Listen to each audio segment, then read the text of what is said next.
Right to fair trial, اور اس کی تشریح کچھ یوں ہے کہ ہر قانون میں ایک رائٹ آف اپیل ہونا چاہیے، ہوں اور وہ یہاں پہ بھی ہے۔ جو اپیل ہوتی ہے وہ 40 دن میں دینی ہے، ہوں اور اس کی جو آپ کو جج ایڈوکیٹ جنرل کی معاونت بھی حاصل ہو سکتی ہے، اور آپ پرائیویٹ کاؤنسل بھی کر سکتے ہیں اس کے ہوں اندر۔ تو یہ تو اپیل کا ہو گیا۔ اپیل کے بعد اگلا جو ہے وہ ہے ریویو کا، ہوں اور وہ معاملہ ہے دو طرح سے۔ ایک تو ہوں چیف آف آرمی اسٹاف کے پاس جاتی ہے وہ فار ریویو، اور دوسرا مرسی پٹیشن جو ہے وہ فیڈرل گورنمنٹ کے پاس جاتی ہے، ہوں جہاں پہ آپ کہتے ہیں کہ جی ہاں میرے سے غلطی ہو گئی، مجھے آپ معاف کر دیں، اور فیڈرل گورنمنٹ، کیونکہ کنٹرولنگ اتھارٹی تو فیڈرل گورنمنٹ ہے، ہوں تو ان کے پاس وہ مرسی پٹیشن جا سکتی ہے۔ اس کے علاوہ اگر کوئی صاحب ڈسسیٹسفائیڈ ہے اس سارے پروسیس سے، پروسیجر سے، تو وہ ہائی کورٹ میں جا سکتے ہیں۔ آپ نے دیکھا کہ جو ملٹری کورٹس کی تشکیل دی گئی تھی، ہوں ایون قانون آئین میں تبدیلی لا کے، تو وہاں پہ بھی لوگ ہائی کورٹس میں گئے، اور پھر سپریم کورٹ تک معاملات گئے۔ وہاں پہ اس کو کہتے ہیں جوڈیشل ریویو، ہوں اور وہ جوڈیشل ریویو ہے تین چیزوں کے بارے میں، کہ کوئی پروسیجرل irregularity تو نہیں ہے، کیا بدنیتی کی بنیاد پہ تو نہیں کیس بھیجا گیا ملٹری کورٹ کے پاس، اور تیسرا یہ کہ کیا وہ جرائم جن کا مرتکب کہا جا رہا ہے، کیا وہ جرائم ملٹری کورٹ کے پاس ٹرائی کیے جا سکتے ہیں کہ نہیں۔ تو یہ ہے آسان الفاظ میں یہ سارا کا سارا سیناریو۔ اچھا سر، ایک اور بھی ہے، ایک سیاست دان ہے، انہوں نے ایک بیان دیا کہ جی فیض حمید کے خلاف، فیض حمید جو عمران خان صاحب کے خلاف بھی بیان دے سکتے ہیں۔ یہ ان کا اپنا ذاتی بیان ہو سکتا ہے، حکومت کی ترجمانی ہو سکتی ہے، کچھ بھی ہو سکتا ہے، لیکن ایک کویشچن یہاں پہ ریز ہوتا ہے کہ کیا وعدہ معاف گواہ بننے کا کوئی آپشن یہاں پر موجود ہے کہ آپ کسی اور ملزم کے لیے بیان دے کر جو ہے وہ وعدہ معاف گواہ بن جائیں؟ اگر یہ بیان دیتے ہیں کسی حوالے سے کہ جی میں نے عمران خان صاحب پرائم منسٹر تھے، میں نے ان کے کہنے پر یہ سب کچھ کیا، ان پہ الزام لگا دیتے ہیں، یا وہ کہیں کہ سازش کا میں شکار ہوا، تو کیا شریک ملزم ہو سکتے ہیں وہ؟ ان کے دو تین سوال ہیں سر اس میں۔ ایک، وعدہ معاف گواہ کا کوئی آپشن ہوتا ہے؟ کیا اس کیس میں وعدہ معاف گواہ کا کوئی آپشن بنتا ہے؟ کیا جو ہے وہ ان کے ساتھ جرم میں شریک جرم کسی اور کو قرار دے کر بھی اس کو بھی سزا دی جا سکتی ہے؟ کیا سر اس کے آپشنز موجود ہیں؟ جی، آپ کے سوال کے جو لیئرز ہیں میں کوشش کروں گا سر ایک ایک کر کے سر اس لیئر کے جواب دینے کی کوشش کروں۔ یہ مجھے کوئی دعویٰ نہیں ہے کہ سارے سوالوں کے جواب میرے پاس ہوتے ہیں یا ہوں گے۔ کچھ یوں ہے کہ وعدہ معاف گواہ بننے کے لیے ایک پورا سی آر پی سی میں پروسیجر دیا گیا ہوں ہے، اور ہوں سی آر پی سی لاگو ہوتا ہے۔ ہوں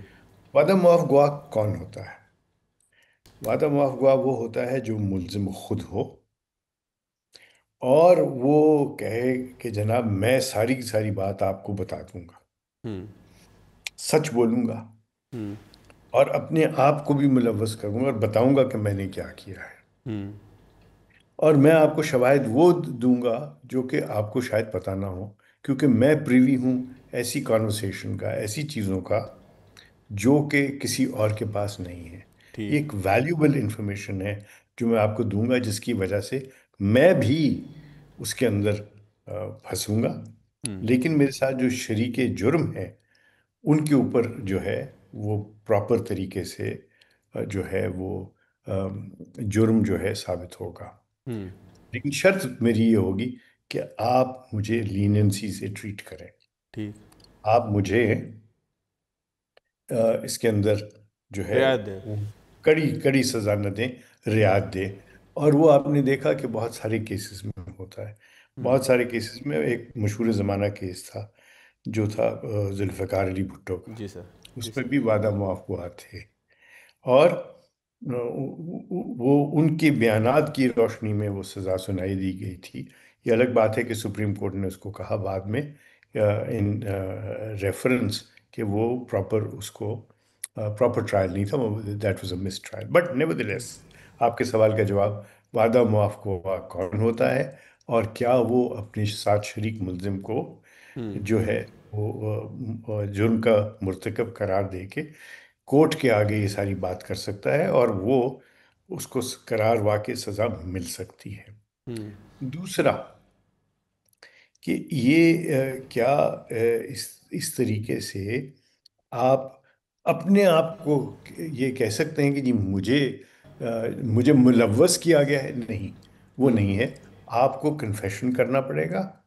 اور کنفیشن کے بعد جو ہے آپ کہیں گے کہ یہ میں نے اس کے ایما پہ یا اس کے ساتھ مل کے کیا، ٹھیک یا ٹھیک۔ ہم دونوں نے مل کے کیا، اور اس کے یہ ثبوت ہیں۔ سو دس از ہاؤ اٹ ورکس۔ جو اگر کوئی تھوپ دے کسی اور کے اوپر کہ جی میں بری ذمہ، ایسا نہیں ہے۔